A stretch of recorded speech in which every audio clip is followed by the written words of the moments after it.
Continuing with the Civil War, we began in Northwest Virginia, talked about the different new technologies that greatly increased the death rate, talked about General McClellan, Union general, our first Union commander, who trained and trained and trained but wouldn't use his troops. And Lincoln said, I'll borrow them and I'll use them. And Lincoln starts looking for a replacement. And then Stonewall Jackson, who is one of the more amazing figures in American military history, who outnumbered at least 3-1 at any time, outfoxed a number of Union armies for a year and a half until he's accidentally shot by his own troops, and did believe quite seriously that he would never be touched by enemy fire. He was absolutely right. I forgot to tell you this one great story, though, about Stonewall Jackson. This is, a local legend. But anyway, the story goes, Angel came down to take Stonewall Jackson to heaven. This is clearly a Confederate story. And he looked everywhere. Couldn't find Stonewall Jackson anywhere to take him up to heaven. He returned to heaven, and he found Jackson was already there because Jackson had outflanked the Angel. But great story about the qualities of Stonewall Jackson. Okay, so we are moving on to slide 60 in the Civil War file. This is war in the West. And what I'm doing is alternating battles and commanders, so it's not overload with one or the other. This is a huge country, and in order to defeat the Confederacy, the Union has to defeat the whole Confederacy. You have to invade, conquer, and hold. And other than blockading the coast, one of the first Union goals is to cut the Confederacy in half, to cut off the western states, Louisiana, Missouri, Texas. And to do that, you have to move down the Mississippi River and capture Vicksburg, which is the Confederate strong point on the Mississippi. Then you will have cut the Mississippi River, cut the Confederacy in half, basically. There's battles on the Tennessee, Shiloh on the Tennessee River, where actually one of the few times North and South are evenly matched. Totally green troops on both sides, very little visibility, dense woods.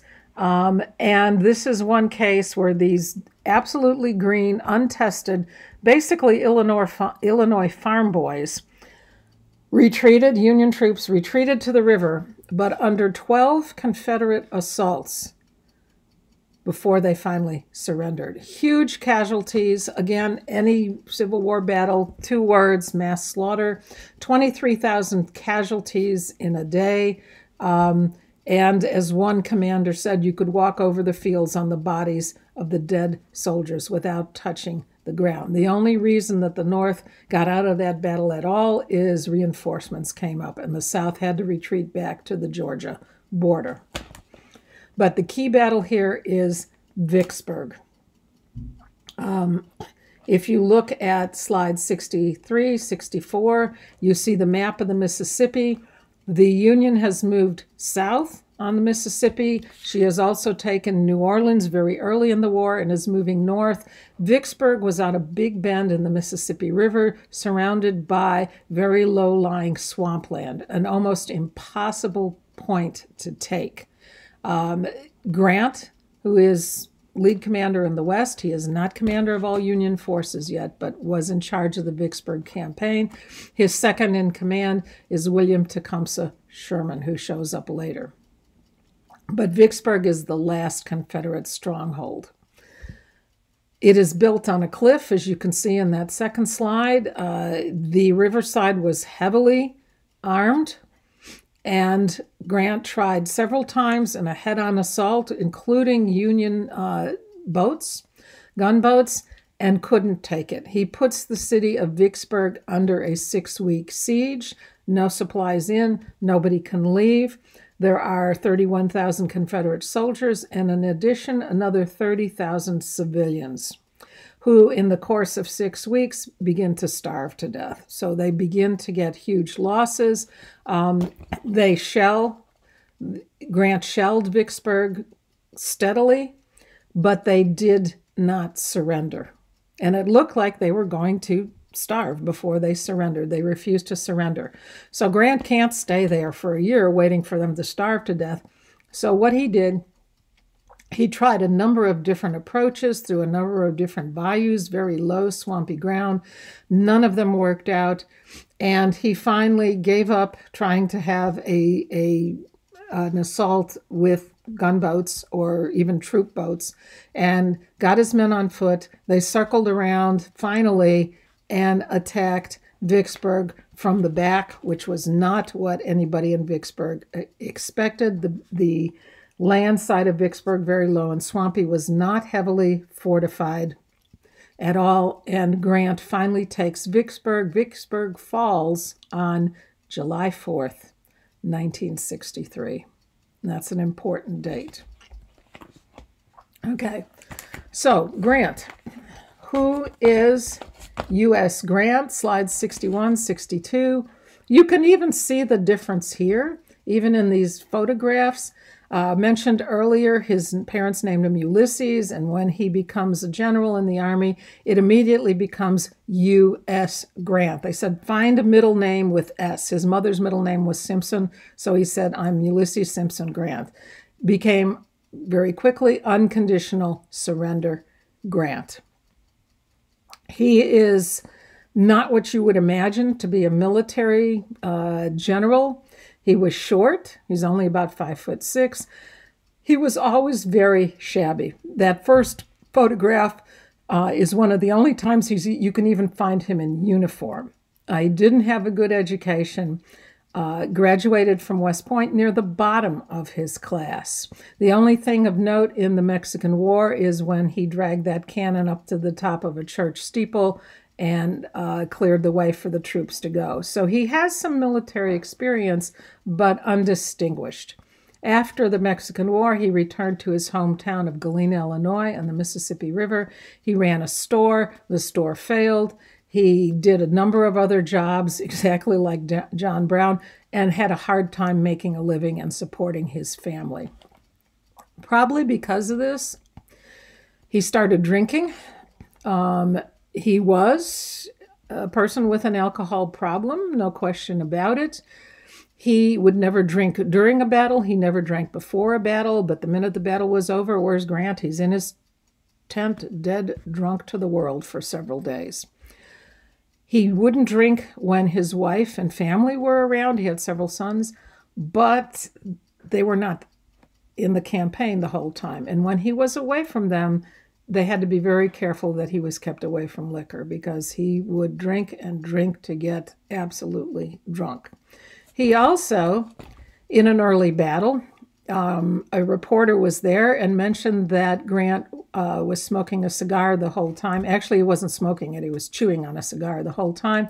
He wrote that in the little report of the battle, and Grant won that battle and immediately got boxes of cigars from all over the country. So he became a serious cigar smoker as well. Would smoke or chew on at least 20 cigars a day. He died, not surprisingly, of throat cancer after his presidency, and a really cruel, nasty, painful death, and was frantically trying to write his memoirs to support his family before he died, and did pretty much finish them. He was really an excellent horseman, not so good with people, did not get along with people very well, and was often overlooked. Wherever he showed up, he'd usually be just in a blue military soldier's uniform. The only way he knew he was a general, he didn't have any of the stripes on his shoulder or any of the outfit that a general has. He had 2 little stars on his collar. And usually people didn't notice it. So he'd walk in and everybody would be, where's General Grant? And he'd say, I'm right here. He was very easy to blend into the woodwork. His importance, Lincoln tries 5 other generals before Grant. He finally picks Grant after the great victory at Vicksburg. So Vicksburg made Grant's reputation. And Lincoln knows, Grant knows. The way you are going to win this war is basically bleed the Confederacy to death. And the great line of the war is Grant's line. And if you want to summarize the entire Civil War in one sentence, Grant said it early in the war: the enemy have not got army enough. He knows the Union will win because the Union has more troops. So how do you win the war for the Union? You have huge casualties until the South cannot fight anymore. They cannot replace the men they lose. The Union troops were not terribly fond of Grant because he was willing to sacrifice a lot of soldiers to win battles. As one Southern general said after fighting Grant, this isn't war, this is murder. And very high casualties. But Lincoln saw and Grant saw this is the way to win the war. People complained about Grant, about the high casualties. Other people in Lincoln's administration said, the man's an alcoholic, you can't trust him. Lincoln said, I cannot spare this man, he fights. When people complained about his alcoholism, Lincoln said, I wish some of you would tell me the brand of whiskey Grant drinks, and I will send a barrel of it to every one of my other generals. So he did have good strategy at times. I've learned a lot more about Grant in the last year. I finally read his biography. He did use strategy, but he knew the way was to exhaust the South. And he and Lincoln are both willing to do that. So it doesn't make a difference the amount of Union casualties as long as you keep pushing the South back. As president later on, Grant, of course, is elected in 68, I believe. Why? He had never voted in his life. He's another one of those, had no interest in politics because he's a war hero. He won the war for the Union, and that's why he's elected. The most corrupt administration of any president, way at the bottom of the list in terms of presidents. He himself, totally honest, everybody around him was corrupt, including his own relatives in Washington, D.C. He made the first trip outside of the country of a U.S. president, I believe. He went to Mexico as president, and they, of course, invited him to a bullfight, and he had to get up and leave because he couldn't stand the blood in the bullfight. This is a man who sent tens of thousands of men to their death and had to leave the bullfight. Very strange character. But he fights. And Vicksburg was his great victory. Slide 65 shows you Chattanooga. The city is down below the hill. Chattanooga, the Confederate fortress in Tennessee, was up on top of the hill. A very, very good strategic location. The Union moved in, had to get them off of that hill. And at Chattanooga, it is another one of those battles where Union troops have to charge up that hill. Take a look at how steep that hill is, a dozen times before they finally captured that spot from the Confederacy. So this is a theme that goes all the way through the war. Not only huge casualties and mass slaughter, but the romance, I don't know if that's the right word for it, of the Civil War, the mystique of the Civil War, why we have Civil War reenactors, why people still love to study it, is the heroism on both sides of the average soldier. We don't fight like this anymore. We never will again. We don't ask our troops to try and charge an enemy position 6, 7, 10, 12, and in one case, 15 times, with huge losses every time. This will never happen again. But those troops, there were deserters, but most of them obeyed. Most of them did the impossible at huge losses. They knew going into battle what the casualty rates are, and they went anyway. And that is the heroism north and south of the Civil War, in my opinion. Okay, moving on to Antietam, slide number 66. Antietam is a huge, very important turning point in the war. It is a year before Vicksburg. It is in September, mid-September of 1862. What is Lee's plan? And you can see from the maps in Virginia, Antietam is just across the Virginia line from Maryland. So what Lee is trying to do all the way through the war is try and circle around Washington, D.C., not take it from the south, but take it from the west or the north where they don't expect him, where they aren't dug in and fortified. So Lee comes with 60,000 men. There are 90,000 Union soldiers. Again, he's always outnumbered. And the importance of Antietam is this is the bloodiest single day of a very, very bloody war. The next slide, you can see slide 67. You can see what Pennsylvania and this part of Pennsylvania and Maryland looks like. It's very hilly terrain. It's very wooded terrain. Slide 68. I am at Antietam, and I am standing in the middle of a cornfield. The reason I took that is that the Battle of Antietam is fought over a very small space, over a cornfield, essentially, over the land of a farm.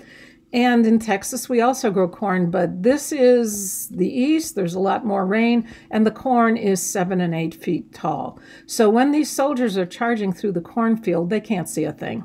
This is a little different than Texas. So they are shooting blind, they are running blind, which greatly increased the casualties. So Union charges across the cornfield. The Confederates are dug in. If you look at the following slides, 69, 70, 71, the Confederates were dug in at the end of the cornfield along a below ground level lane, a little country lane. It later was called Bloody Lane. The Union Army charges across the cornfield right into the Confederate guns at point-blank range. Somebody figured this out. There are, in this one-day battle from 8 to 4, roughly, the death rate was roughly 1 per second. 1 death per second. And Union Commander Hooker at the end of the battle said every stalk of corn was cut as closely as could have been done with a knife. The slain lay in rows precisely as they stood in their ranks a few moments before. It was never my fortune to witness a more bloody, dismal battlefield. So you can see the photograph, the contemporary photograph of that cornfield after the battlefield. There is literally not a stalk of corn left. It was all chopped down or trampled. Enormous casualties, and Texans were at the center of the battle here.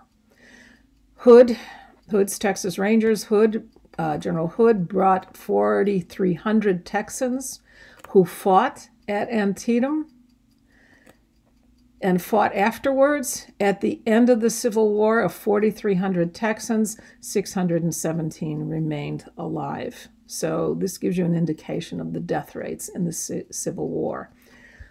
At Antietam, he had 2,000 troops in the front lines. In 30 minutes, he lost over 1,000 of the 2,000 Texans that were in the front line. At the end of the battle, 82% casualties among the Texans. And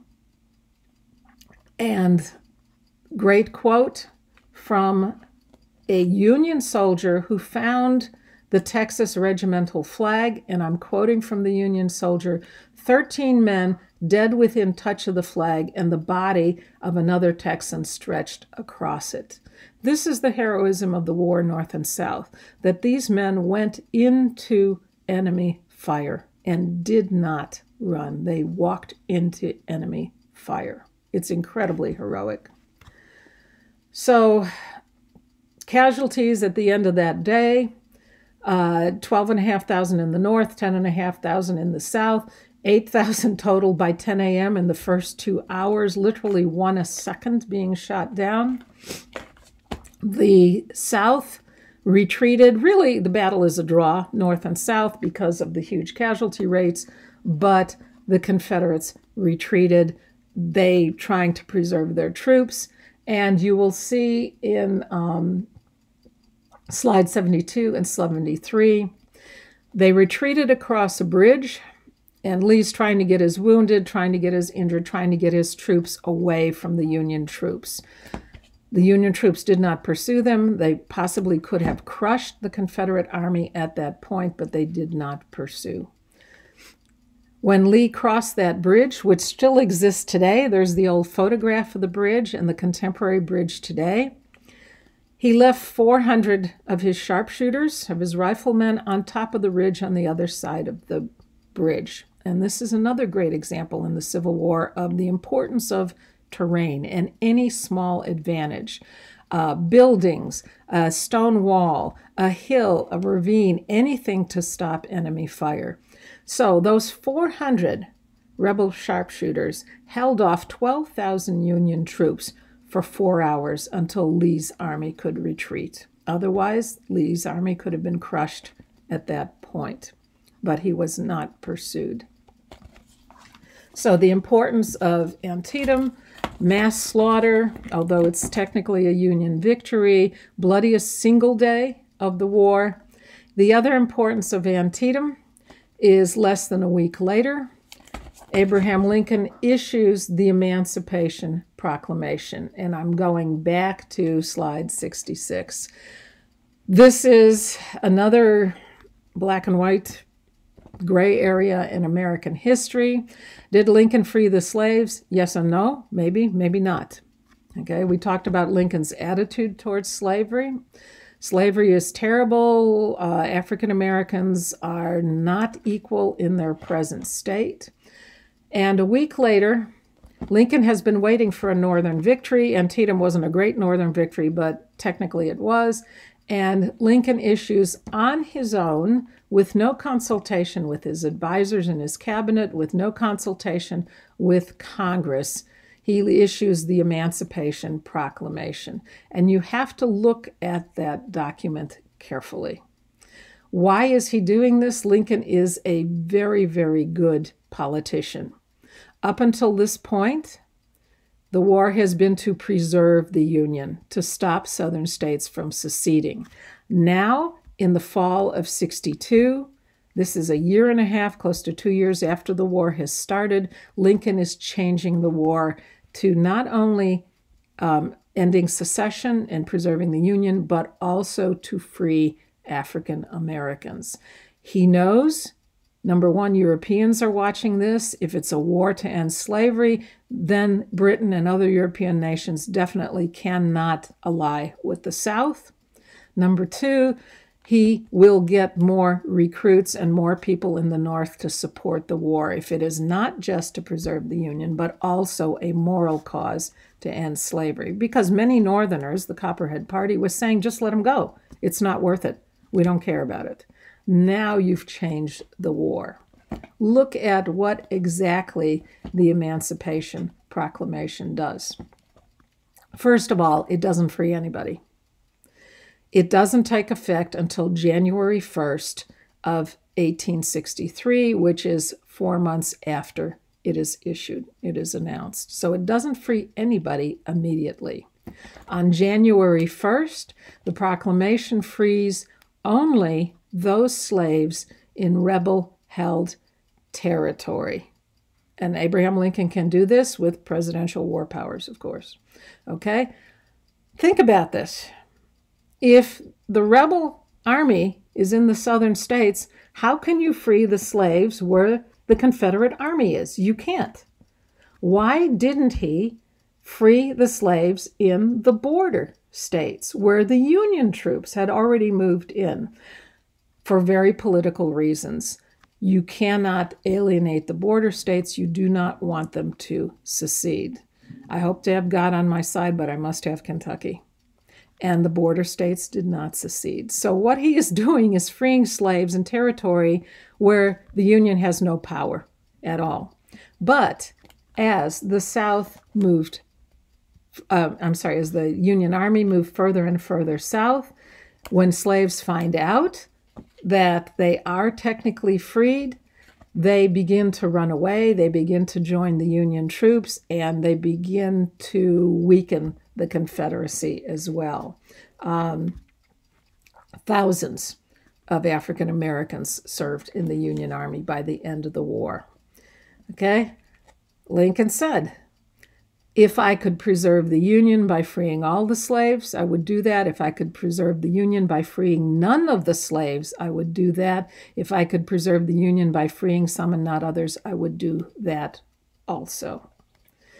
Interesting little note that shows Lincoln's attitude. The day before signing the Emancipation Proclamation, Abraham Lincoln also signed a bill for $500,000 to help fund and explore colonization projects. So if we're going to free the slaves, we need to send them back to Africa. And that's a little tidbit that most people don't know about the Emancipation Proclamation. It was a separate act, but it was done a day earlier. Okay, when are the slaves freed? Really, June of 1865, after the war, right at the end of the Civil War, all the slaves are freed. So, although they could run away, technically slaves in Confederate states were not freed by the Emancipation Proclamation. Okay, I'm going to stop there. I've got a little bit left. The slide number 74 is Clara Barton. Most of you read about her in 4th grade, and it just shows what a single woman can do in a time that's incredibly chauvinistic, where there's a lot of discrimination against women. She was a little school teacher, also from Massachusetts, from a poor family in Massachusetts. And the war broke out. She immediately quit her little teaching job and said, I have to do something about this war.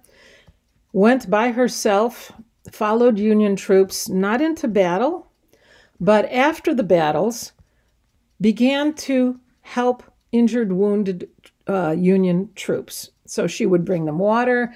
She was a tiny little person, maybe 5 feet tall at the most, and she would drag wounded soldiers back so they could get medical care along the way. There was no MASH units, field hospitals. There was very little medical care. There was no ambulance corps that picked up the wounded at the time. There was also no support. The other thing she did in between battles is go to hospitals or tents or whatever where the wounded were and help wounded soldiers write letters to their family, help take care of them. None of this was being organized. Clara Barton is the one who organized the Missing Persons Bureau and began to organize and set up communication with families looking for missing soldiers and the soldiers looking for their families.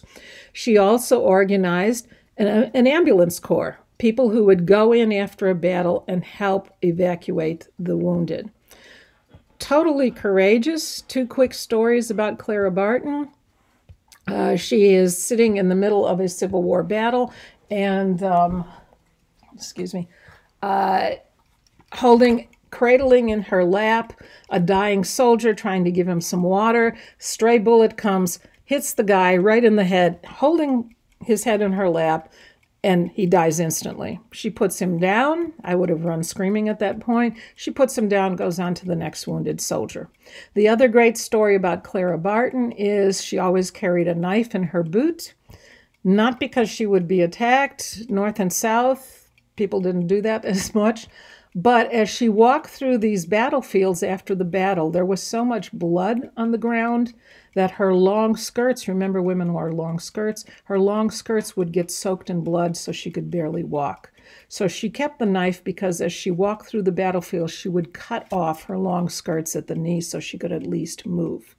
Incredibly courageous woman who created a lot of our hospital facilities in battles today. After the Civil War, she went to Europe and did the same thing for European battles, particularly the Crimean War. And she was headquartered in Switzerland. If you know the flag of Switzerland, it is a red cross on a white field, which became the Red Cross. So Clara Barton is the founder, and Americans are the founder of the Red Cross. It became the International Red Cross after that. So a single woman can do quite a lot. Look at Harriet Beecher Stowe before the war. Take care, stay safe.